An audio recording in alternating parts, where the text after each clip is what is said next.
Morning, everybody. Welcome to the Inside Edge. Today is Friday, April 18th, and I'm going to tell you an incredible story about a prank phone call made to the governor of New Jersey, but just bear with me while I set it up. The political power of George Norcross and the resilience of George Norcross over the last 40 years is indisputable. He's turned bad relationships into good ones. Of course, he's turned good relationships into turbulent ones. I guess, as they say, this is the business that we've chosen.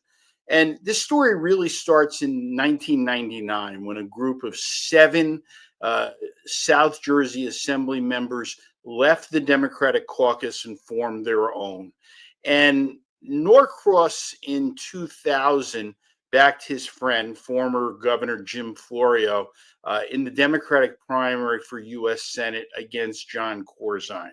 But Corzine was one of those forgiving types, and he worked hard to cultivate a strong relationship with Norcross. So in 2001, as Democrats were seeking to take back control of the state assembly under a new gerrymandered map, Corzine contributed $1 million to a PAC controlled by Norcross, the First Jersey Committee.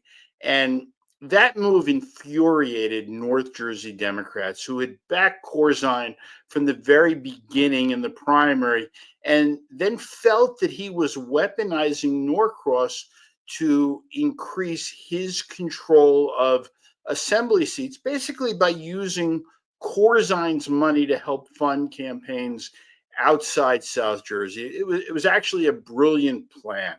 And the 1999 walkout and the Corzine alliance led to increased power from Norcross.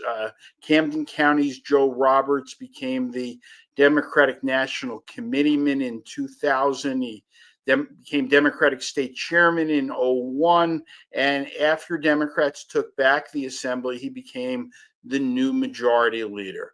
And, when Corzine ran for governor in 2005, he had publicly distanced himself from Norcross during a brief moment of some bad headlines. But in reality, Corzine never stopped seeking George's friendship and approval.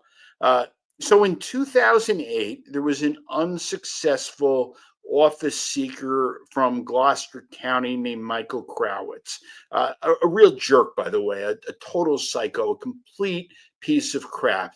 And he kept calling Corzine, but he never got put through.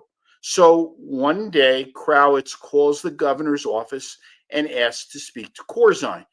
They asked who was calling, and Crowitz said, "Tell him it's George Norcross." And within seconds, Crowitz had the governor on the phone.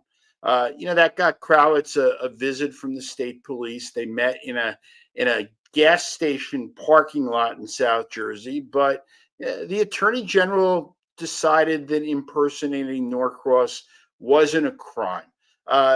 That's everything for today. Remember, Garnett especially, that vote by mail ballots start going out tomorrow.